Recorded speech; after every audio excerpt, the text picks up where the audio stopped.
continuar con el tema que se encuentra en este capítulo 8 de Primera de Corintios. Como ya hemos dicho, la iglesia en Corinto era una iglesia que había sido bien bendecida por Dios.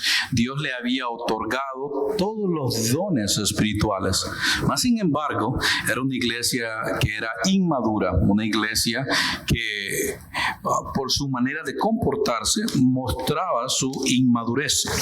De ahí que Pablo entonces les envía las cartas. También aprendimos que no solamente Pablo había enviado esta carta, sino que había enviado una carta con anterioridad. Si hubiera sido la voluntad de Dios que tuviéramos esa carta también con nosotros, hubiéramos tenido primera, segunda y tercera de Corintios. Mas, sin embargo, solamente tenemos dos cartas. Pero por lo que aquí se nos dice, tenemos una idea acerca del contenido de esa carta que no llegó a nosotros. En el domingo pasado estuvimos entendiendo la libertad cristiana y sus fundamentos. Y como estaba diciendo en el video el pastor Michelin, la terminología que se utilizó en aquellos entonces era libre albedrío, en referencia a esa libertad que tenemos en Cristo Jesús. En lo particular, no me gusta utilizar la palabra libre albedrío por la simple y sencilla razón que esa palabra no se encuentra en la Biblia.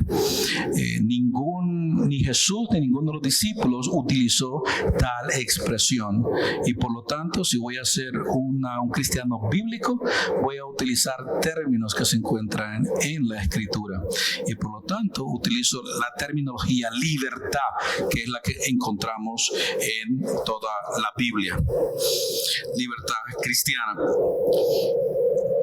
Durante el periodo de la escuela dominical, nosotros tuvimos la oportunidad de no solamente ver la postura de este siervo con respecto a la definición de libertad, pero también pudimos ver lo que el diccionario también nos enseña con respecto a la libertad. Para aquellos que están tomando notas, esta información viene del Diccionario General de la Lengua Española. Libertad, facultad y derecho de las personas para elegir de manera responsable su propia forma de actuar dentro de una sociedad. Y como ejemplo dan la libertad, dicen que la libertad es un derecho humano básico.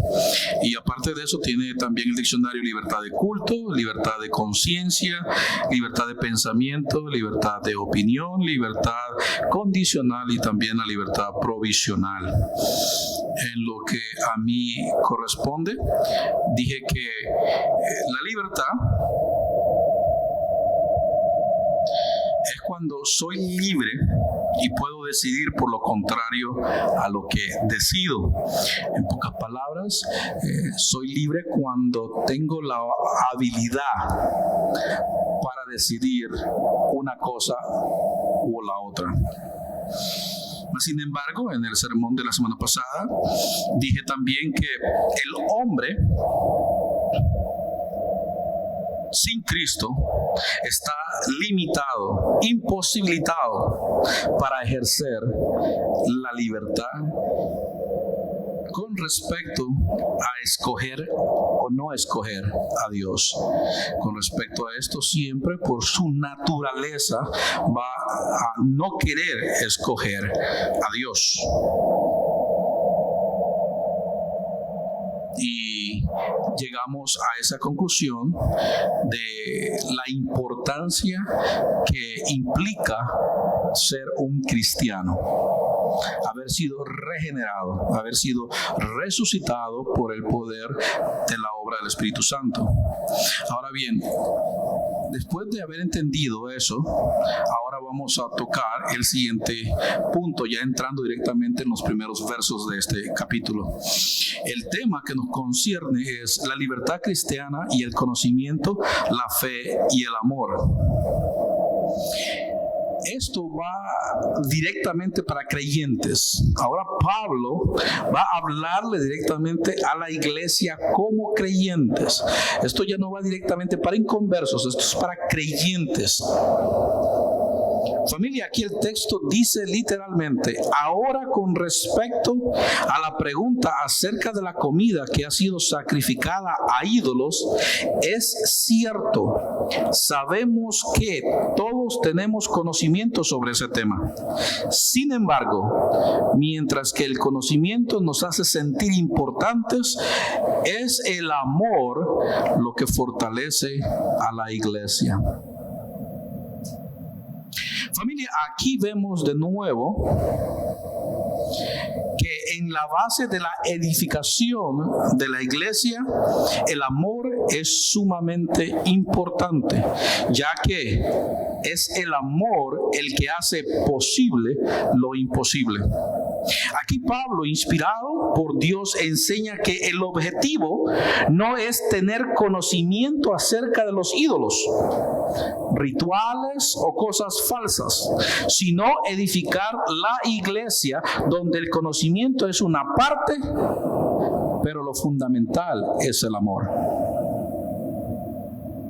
Vuelvo y repito, la iglesia en Corinto era una iglesia sumamente inmadura, lleno de los dones, pero inmadura. Y por ello, y conforme vayamos entrándonos en este capítulo 8, vamos a ver qué tan inmaduros eran ellos. Me llama la atención la manera en que los versos 2 y 3 nos desafían a ver las cosas de otra manera.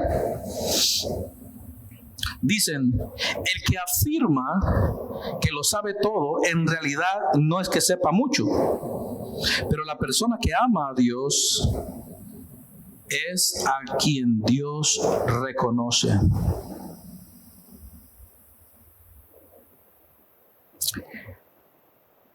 Note cómo el verso 1 es una introducción a una falta de amor, pero también resalta un conocimiento que no, desde la perspectiva de Pablo, no es malo, pero el conocimiento sin la intención correcta no sirve para nada. Voy a repetir otra vez el verso número 1. Pablo dice: ahora, con respecto a la pregunta acerca de la comida que ha sido ofrecida a los ídolos. Ellos le han mandado una carta a Pablo y le han preguntado a Pablo, no si es bueno o no bueno comerla, sino me la puedo comer a pesar de. Y ese a pesar de lo vamos a ver un poquito más adelante. Lo que ellos andaban buscando era una justificación para comerla, porque ellos sabían que el comerla o no comerla no afectaba su salvación y su relación con Cristo. Pero el punto ahí no es ese conocimiento, sino el hecho de hacerla en frente de otras personas. El punto aquí es el testimonio que damos cuando hacemos lo que hacemos.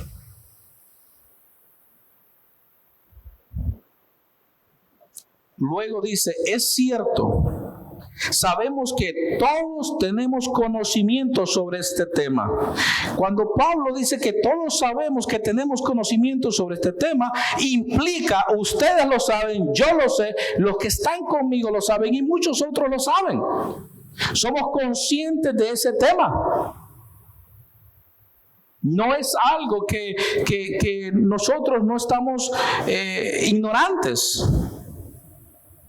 Pero entonces hace hincapié, dice: sin embargo, mientras que el conocimiento nos hace sentir importantes, es el amor lo que fortalece a la iglesia.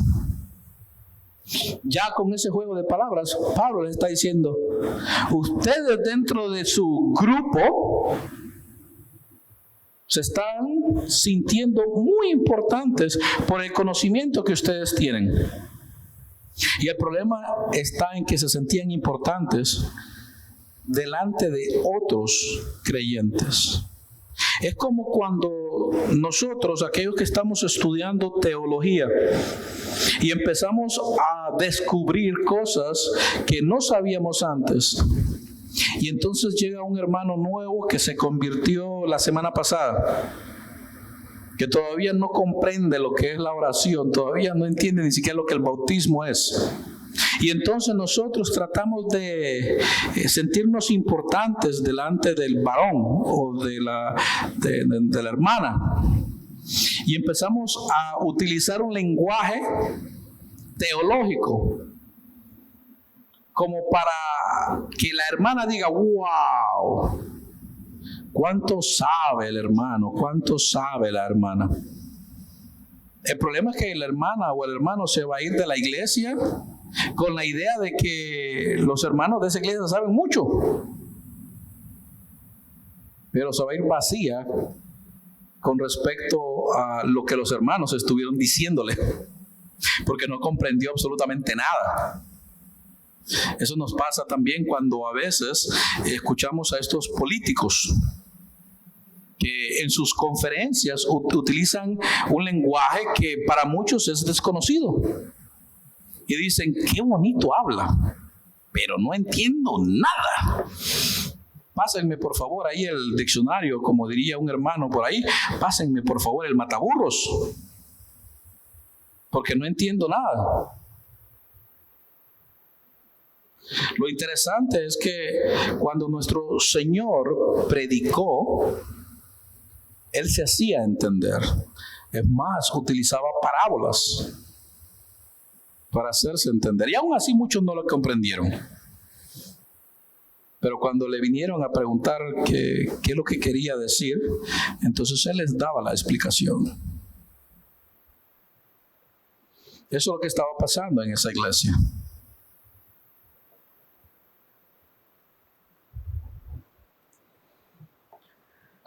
Familia, aquí el punto no es entender la realidad de la vida como la entendemos, sino entenderla desde la perspectiva divina. Es como tratar de conocer la realidad acerca de Dios desde la perspectiva humana, sin la revelación divina. Con respecto a esto, la escritura es clara en Romanos capítulo 1, versos del 18 al 23 y el resto del capítulo. Pero quise tomar solamente este contexto del 18 al 23 para aclarar lo que aquí se nos está enseñando. Una cosa es la perspectiva que tiene el mundo de Dios y la perspectiva que el pueblo de Dios tiene de Dios. Veamos la perspectiva que el mundo tiene de Dios. Notemos, dice la escritura: pero Dios muestra su ira desde el cielo contra todos los que son pecadores y perversos, que detienen la verdad con su perversión. Ellos conocen la verdad acerca de Dios porque Él se la ha hecho evidente. Detengámonos ahí. Dios muestra su ira para contra un mundo perverso. Mas sin embargo, se revela a ese mundo perverso. En teología tenemos dos maneras de las que Dios se revela. Una es la revelación general y otra es la revelación especial. La revelación general es aquella a través de la cual Dios se le revela al mundo entero. Y la revelación especial es aquella a la cual Dios se le revela a su pueblo y a su pueblo solamente. Aquí estamos viendo esa revelación general. Continúo. Pues desde la creación del mundo todos han visto los cielos y la tierra. Por medio de todo lo que Dios hizo, ellos pueden ver a simple vista las cualidades invisibles de Dios, su poder eterno y su naturaleza divina. Así que no tienen ninguna excusa para no conocer a Dios. Detengámonos ahí. Las cualidades que ellos ven de Dios están en su creación. Cuando dice su naturaleza divina, está hablando del Dios creador, el todopoderoso. Está hablando acerca de lo que Dios puede hacer. Por eso el texto dice su poder eterno y su naturaleza divina. Esas son las cualidades que el mundo ve. Es más, el ser humano viene a este mundo con la necesidad de adorar a alguien. Y de ahí que entonces vemos lo que sigue. Por medio de todo lo que Dios hizo, ellos pueden ver a simple vista las cualidades invisibles de Dios, su poder eterno y su naturaleza divina. Así que no tienen ninguna excusa para no conocer a Dios. Es cierto, ellos conocieron a Dios, o sea, esas cualidades de Dios, pero no quisieron adorarlo como Dios ni darle gracias. ¿A quién se está refiriendo? Al mundo en general. En cambio, comenzaron a inventar ideas necias sobre Dios. Como resultado, la mente les quedó en oscuridad y confusión. Afirmaban ser sabios, pero se convirtieron en completos necios. Y en lugar de adorar al Dios inmortal y glorioso, rindieron culto a ídolos que ellos mismos se hicieron con forma de simples mortales, de aves, de animales, de cuatro patas y de reptiles. Y de eso podemos solamente inclinar los ojos o voltear a ver la historia. Podemos ver la mitología egipcia, podemos ver la mitología griega, romana. Podemos ver también otras culturas y sus mitologías.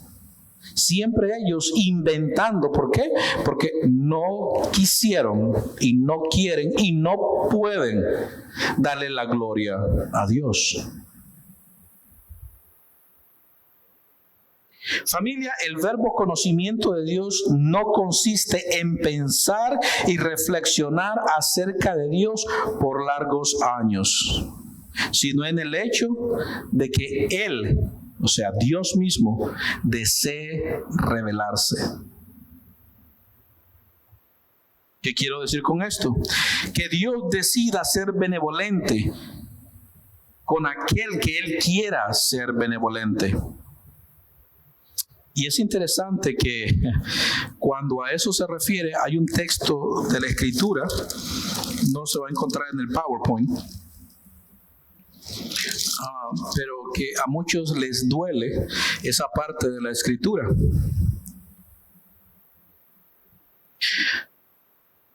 No solamente la encontramos en el Nuevo Testamento, pero también en el Antiguo Testamento. Se encuentra en Romanos capítulo 9. Y es la pregunta que hace Pablo en el verso 14, después de hablar acerca de la elección y la diferencia entre un hermano y otro con respecto a Jacob y a Esaú. Dice en el verso 14, ¿estamos diciendo entonces que Dios fue injusto con respecto a por qué escogió a uno y por qué no escogió a los dos? Porque a uno sí, a otro no. Con respecto a eso, ¿estamos diciendo entonces que Dios fue injusto? Y él mismo contesta la pregunta y dice, por supuesto que no. Pues Dios le dijo a Moisés, tendré misericordia de quien yo quiera y mostraré compasión con quien yo quiera. Por lo tanto, es Dios quien decide tener misericordia, no depende de nuestro deseo ni de nuestro esfuerzo. Y entonces, para que les quedara claro a los romanos, Pablo continúa y dice, pues las Escrituras cuentan que Dios le dijo a Faraón, te he designado con el propósito específico de exhibir mi poder en ti y dar a conocer mi fama por toda la tierra. Imagínense. Te escogí a ti, Faraón, para mostrarle a todo el planeta, a toda la historia de la humanidad, que yo soy quien dice que soy. Y entonces derramó sobre Faraón y su pueblo 10 plagas. Te elegí con el propósito específico de demostrar. Es Dios el que decide ser benevolente.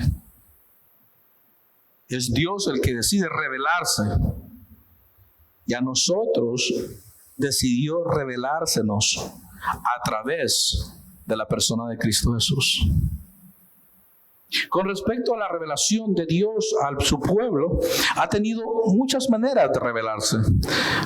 A Adán, su revelación era de tú a tú. A Noé, también de la misma manera. Todos aquellos que vieron antes de Noé, la revelación de Dios era de tú a tú. Es más, después de Noé, tenemos su revelación a los patriarcas, tanto a Abraham, a Isaac y a Jacob. Es más, en el tiempo de Moisés, nuestro Dios se le revelaba a los profetas del tiempo de Moisés a través de sueños. Pero cuando se refería a Moisés, dice, pero a mi siervo es de cara a cara. El resto del Antiguo Testamento, Dios se reveló a su pueblo a través de los profetas, hasta Juan el Bautista. Y luego la revelación máxima de Dios, Cristo Jesús. Y hoy en día, nuestro Señor se sigue revelando a nosotros a través de su palabra. Dios no ha dejado de revelarse. Él se continúa revelando. Pero es interesante que lo hace a través de su palabra para con su pueblo. Y su pueblo solamente. Porque Él es el que decide. Él es el que lo quiere hacer de esa manera. Notemos en la oración sumo sacerdotal que nuestro Señor Jesucristo hizo en Juan capítulo 17, versos del 24 al 26. Note lo que está diciendo, lo que sale de la boca de nuestro Señor. Comienza diciendo, Padre, quiero que los que me diste estén conmigo donde yo estoy. Entonces podrán ver toda la gloria que me diste, porque me amaste aún antes de que comenzara el mundo. Oh Padre justo, el mundo no te conoce, pero yo sí te conozco. Y estos discípulos saben que tú me enviaste. Yo te he dado a conocer a ellos y seguiré haciéndolo. Entonces tu amor por mí estará en ellos y yo también estaré en ellos. ¿Notaron? Jesucristo mismo, hablando con el Padre, está haciendo una gran declaración con respecto a la revelación. ¿Y para quiénes son esa revelación? Es más, en la declaración de Pedro concerniente a quién es el Hijo del Hombre, en Mateo capítulo 16, verso 17, Jesús respondió, bendito eres Simón, hijo de Juan, porque mi Padre que está en el cielo te lo ha revelado. No lo aprendiste de ningún ser humano. Familia, aquí Jesús está declarando que hay una bienaventuranza, una felicidad cuando llega un conocimiento a nosotros por revelación. Pedro no llegó al entendimiento de que Jesús era el Mesías, el Hijo del Dios viviente, por razonamiento, ni por intuición, ni comentarios, ni siquiera por sospecha. Alguien le iluminó la mente, que lo tocó en el corazón y desbloqueó aquello que estaba bloqueado. El velo se corrió de sus ojos espirituales para ver una realidad espiritual que antes él no veía. esta realidad es que Jesús es el Cristo.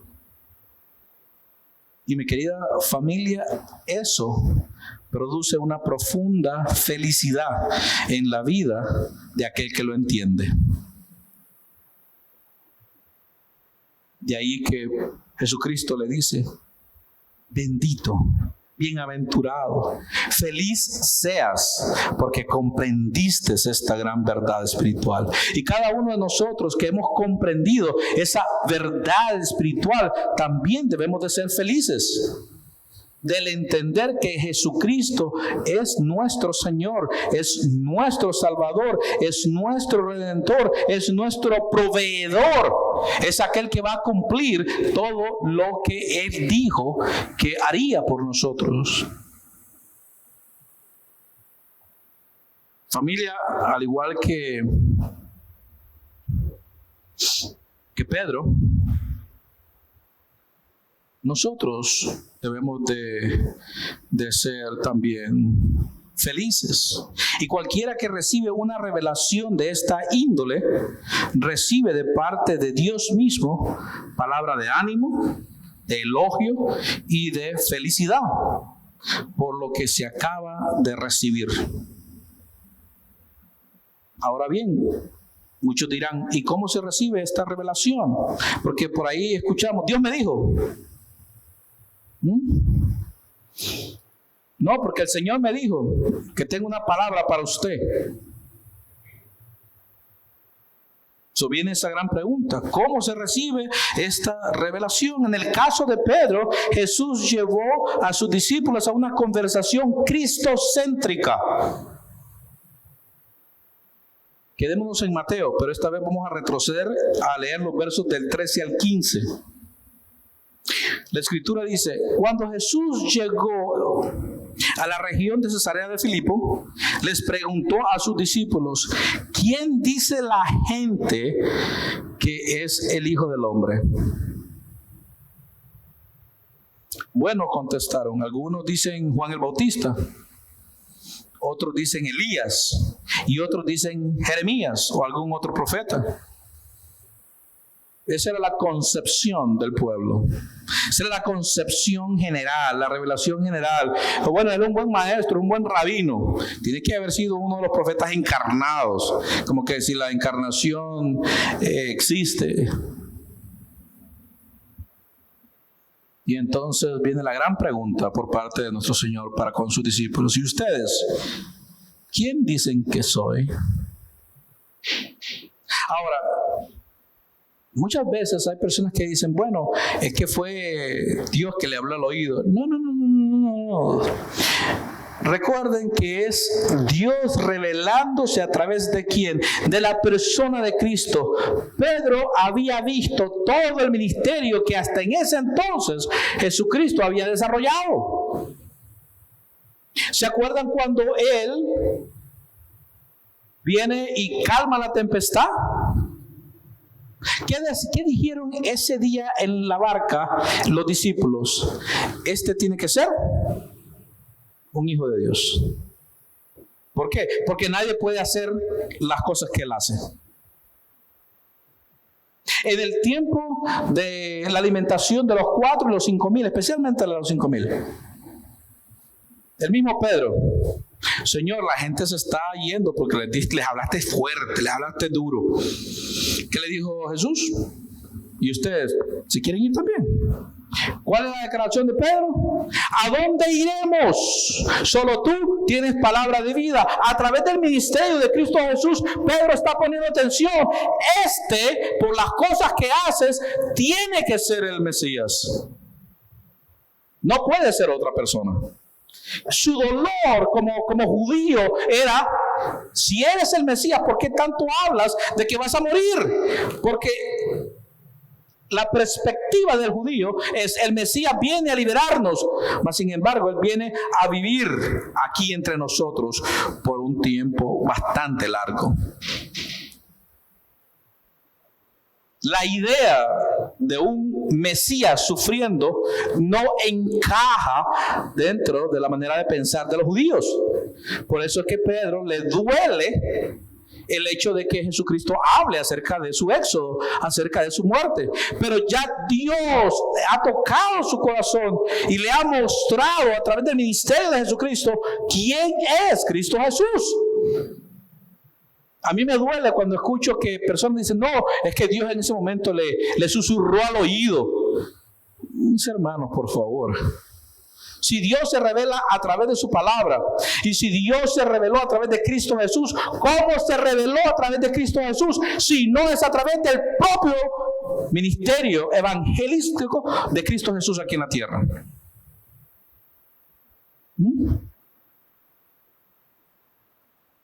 Cristo vino a cumplir la ley, aquello que nadie podía cumplir. Su ministerio habló por él. Y es interesante que ese ministerio es lo que nosotros llamamos el evangelio de Cristo Jesús. Muchas veces nos enfocamos tanto en la muerte de Cristo Jesús y pasamos por alto la vida de Cristo Jesús. Lo que hizo que Jesucristo fuera el Cordero perfecto para el sacrificio fue su vida impecable, su vida inmaculada. Jesucristo vivió una vida para morir. El justo muriendo por los injustos. Pedro entendió eso.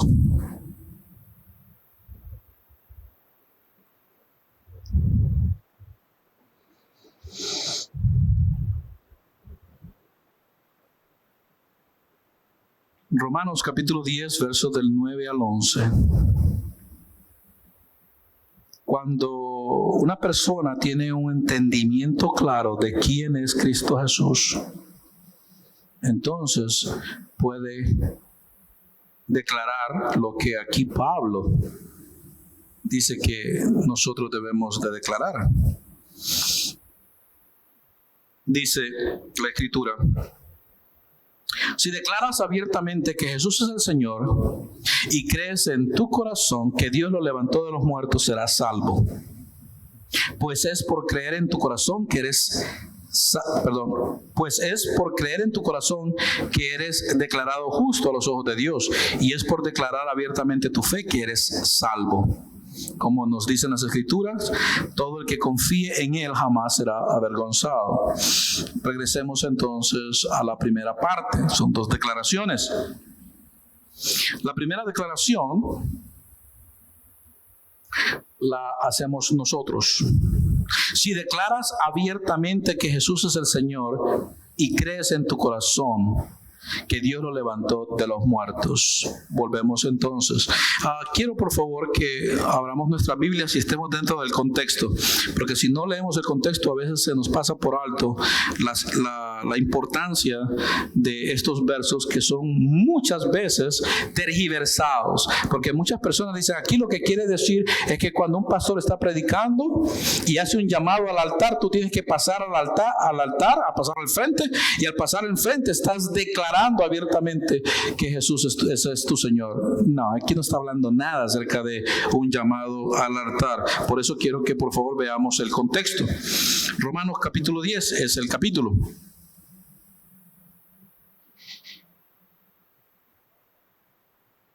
El verso donde comienza es del verso 5. Dice: pues Moisés escribe que la ley exige obediencia a todos sus mandatos para que una persona llegue a ser justa ante Dios.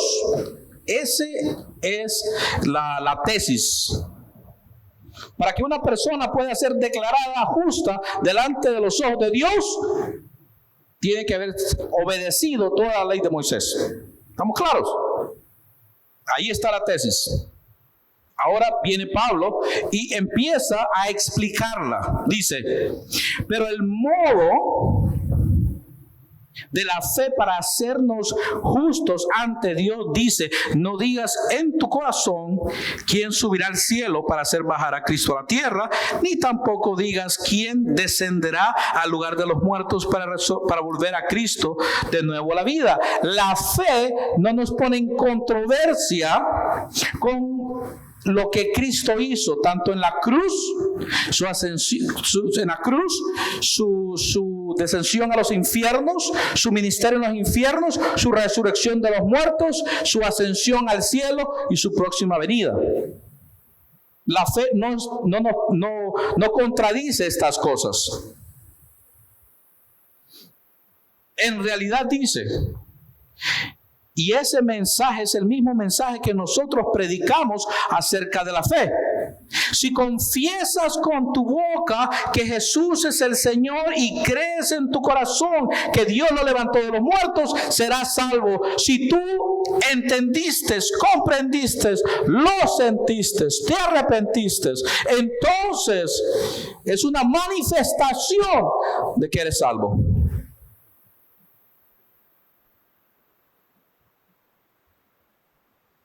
Y explica, verso 10.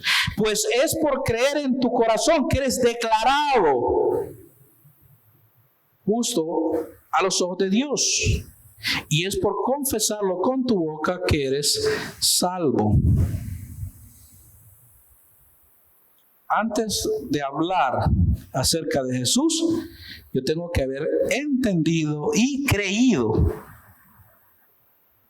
Una de las razones por las cuales muchas iglesias no predican el Evangelio de Cristo Jesús es porque ellos mismos no lo entienden.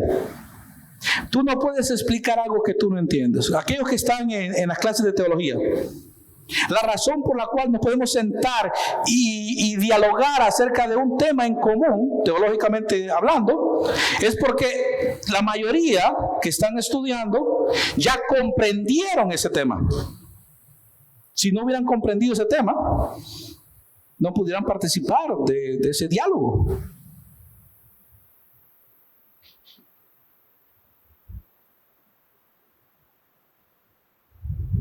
Verso 11. Como dicen las Escrituras, todo el que confíe en Él jamás será deshonrado. No hay diferencia entre los judíos y los gentiles en este sentido. Ambos tienen al mismo Señor, quien da con generosidad a todos los que lo invocan. Pues todo el que invoque el nombre del Señor será salvo. Aquí, vuelvo y repito, si ven el contexto, que esto no es un asunto de solamente decir Cristo es mi Señor, es un asunto de predicarlo, de anunciarlo.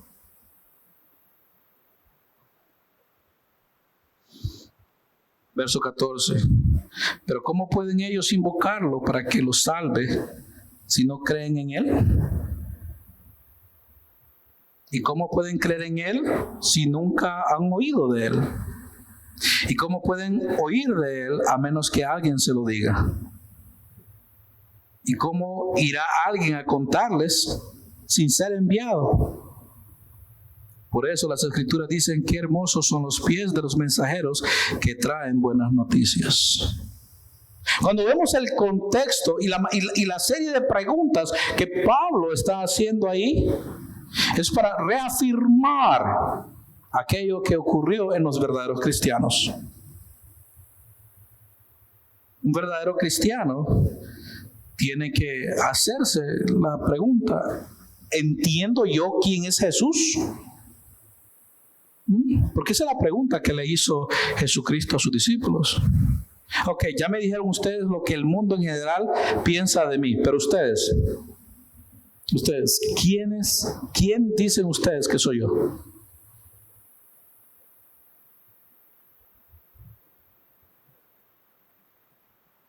Familia, cuando nosotros tomamos decisiones en libertad, por un lado elegimos una cosa y por otro lado descartamos otras.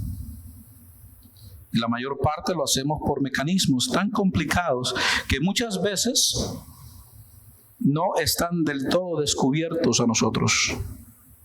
Cristo nos hace libres, Cristo nos da la libertad. Ese conocimiento, ese entendimiento que nos lleva a tener una relación con Cristo nos hace libres. Pero muchas veces nosotros hacemos cosas por mecanismos automáticos. ¿Qué quiero decir? Que cuando hay opciones en competencia, elegir implica la capacidad de librarse uno mismo de la influencia inmediata de todo aquello que se oponga al amor que le tenemos a Dios. Por lo tanto, toda elección involucra la decisión de optar por Dios por encima de todo lo demás. Hace poco estábamos hablando acerca de la Trinidad y mi consejo siempre es, si no la entiendes, por lo menos créela. Y créela porque Dios lo dijo. Y si un día a Dios le place revelarte un poco más a través de su palabra, las implicaciones o lo que la Trinidad nos enseña, gloria a Dios. Y si a Él no le place, gloria a Dios y créalo. Hay muchas cosas que Dios nos quiere revelar, pero hay muchas cosas que Él no lo va a hacer. Y si no lo hace, eso no afecta ni tu relación con Él, ni tampoco afecta tu salvación. Ahora bien, el que prediques a un Dios trino, eso sí importa. Créelo y predícalo. Y si alguien te dice, ¿tú lo entiendes? Bueno, no mucho. Pero aquellos que pasaron por Urbacat, mínimo saben lo básico de la Trinidad. Y con eso básico de la Trinidad, pueden enseñar acerca de la Trinidad.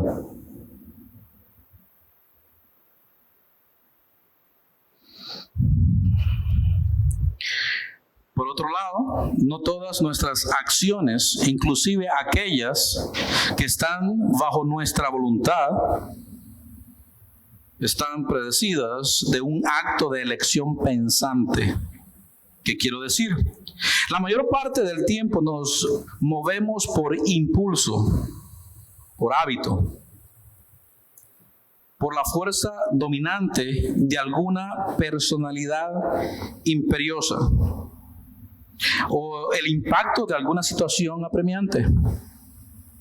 En todos estos casos actuamos y reflexionamos como si nos viéramos impulsados por el pasado más atraído que en el futuro. Estamos pensando tanto en las cosas que nos pasaron antes que en las cosas que nos pueden venir adelante. Muchas personas no salen del hoyo donde están porque piensan tanto en el pasado y en sus fracasos, en vez de aprender de sus fracasos y enfocarse en su futuro, sino que viven todo el tiempo en el pasado. Los especialistas de la conducta han determinado que, excepto en los casos de los hábitos, cuando actuamos de esta manera, nos sentimos que estamos construyendo libremente nuestro futuro.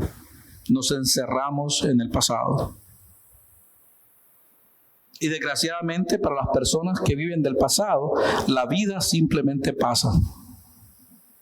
Porque no tienen esperanza, no tienen metas forjadas y ni siquiera quieren trabajar para crecer.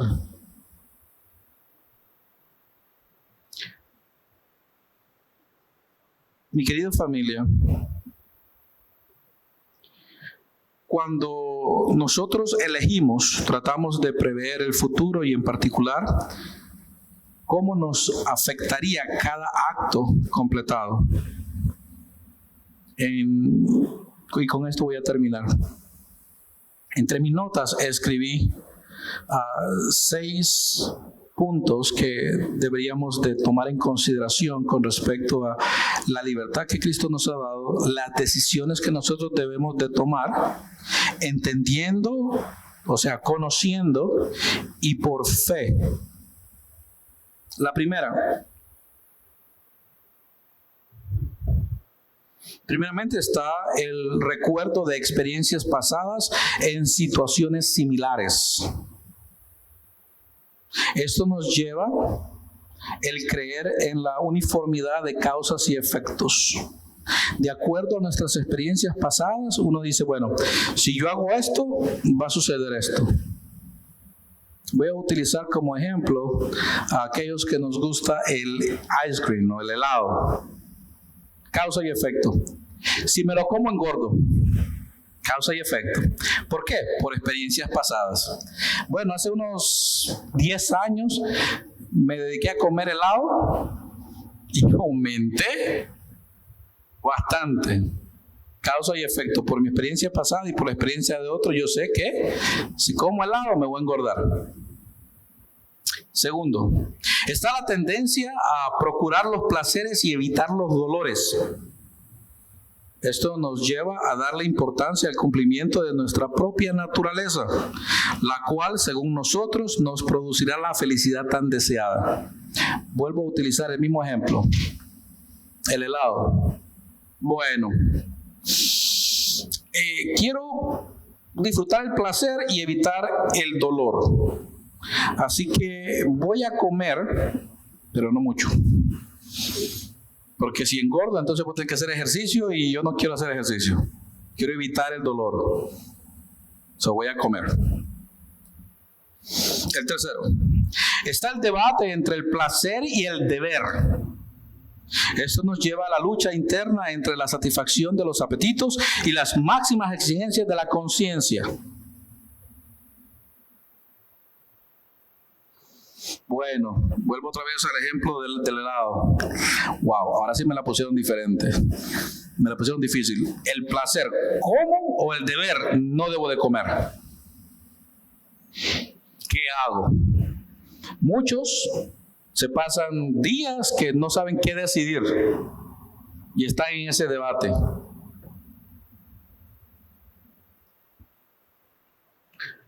Cuarto, está el elemento de la experiencia gratificante. Esto nos lleva a buscar la autosatisfacción, la cual, según nosotros, nos proveerá una base para comparar todos los estados mentales. Esto puede ser llamado la fuerza gravitacional de la mente. Para muchos, el sentimiento de realización, de crecimiento y logro es lo más representativo de una vida de experiencia satisfactoria. Volviendo al ejemplo del helado, me lo voy a comer, ya he perdido. Si engordo, bueno, y si no, también. Yo lo que quiero es satisfacer mis deseos ahora. Después allá veremos. Me como el helado.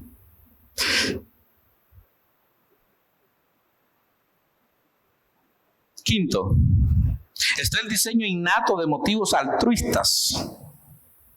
Como todos sabemos, Dios implantó en los seres humanos ciertos impulsos que operan en beneficio de otros. Al hacernos reflexivos, los humanos descubrimos que dejar operar estos impulsos aumenta nuestra satisfacción, lo cual, por supuesto, constituyó un incentivo adicional para emprender tales actividades.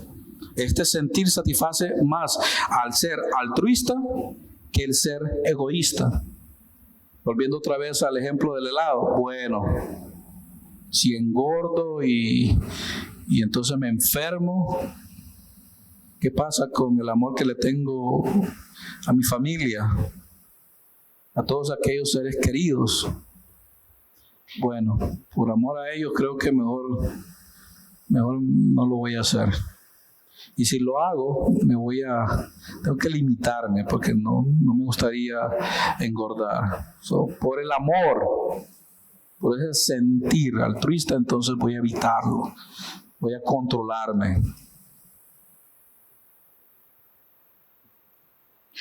Finalmente está lo que se llama la ley de la elección. Es aquella que de dos cursos alternativos no podemos evitar elegir aquel que en conjunto nos promete la mayor satisfacción en un sentido genérico. Y esto tiene que ver con la realización personal. Volviendo de nuevo al helado. Si lo voy a comer, tengo que estar consciente de mi responsabilidad. Mi cuerpo es el templo del Espíritu Santo.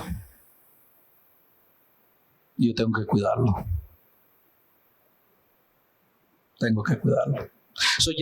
Ahora ya no viene el asunto de que no lo voy a hacer por mis seres queridos, yo no lo voy a hacer por mis familiares. Ahora el asunto es que está Cristo en la ecuación. Y es un asunto espiritual, y es un asunto de responsabilidad, porque Cristo me hizo libre, pero no me dio libertinaje para hacer lo que yo quiera. Me hizo libre para hacer las cosas que Él quiere que yo haga. Él no me quiere obeso, pero me ha hecho responsable de no ser obeso. Por lo tanto, cuando yo en esa libertad que Dios me dio pongo a Cristo como el centro de mi atención, digo, no, espérate. Si yo sé que si me voy a comer 2 cucharadas de helado, me voy a comer todo el garrafón, mejor no me como esas 2 cucharadas de helado.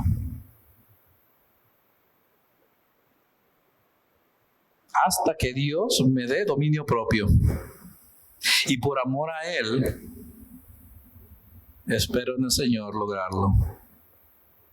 Es mi deseo, mi querida familia, que Dios nos dé sabiduría de lo alto para ejercer la libertad cristiana, para hacer su voluntad, ya que es nuestra responsabilidad el cumplirla. Que Dios nos continúe bendiciendo. Oremos. Mi amado Señor, por los méritos de Cristo, en esta tarde tu palabra ha sido expuesta. Y por los mismos méritos, mi amado Dios, es que te pido y te suplico que obres en nuestra mente, en nuestro corazón y en nuestra voluntad, para que entendamos, Señor, la importancia de esa libertad que nos has dado en Cristo Jesús. Siendo conscientes de ese conocimiento, de esa fe y de ese amor, mi amado Dios, que tú nos has otorgado. Permíteme, amado Dios, que nos transformemos en creyentes dignos, de una iglesia digna, no muy numerosa, pero sí amorosa. Una iglesia que te ame a ti sobre todas las cosas, que entienda su responsabilidad y que la haga. Mi amado Dios, en esta tarde te doy las gracias por mis hermanos, por cada uno de aquellos que han tenido un encuentro con Cristo Jesús, que a través de tu palabra tú les has enseñado y a través de la obra del Espíritu Santo les has resucitado y han confesado que Jesucristo es su Señor y ahora forman parte de tu pueblo. Mi amado Padre, que todos aquellos que formamos tu pueblo podamos asumir nuestras responsabilidades en serio y hacer tu voluntad para la gloria y la honra de tu santo y bendito nombre. Esa es mi petición, mi amado Dios. En el nombre de Cristo Jesús. Amén.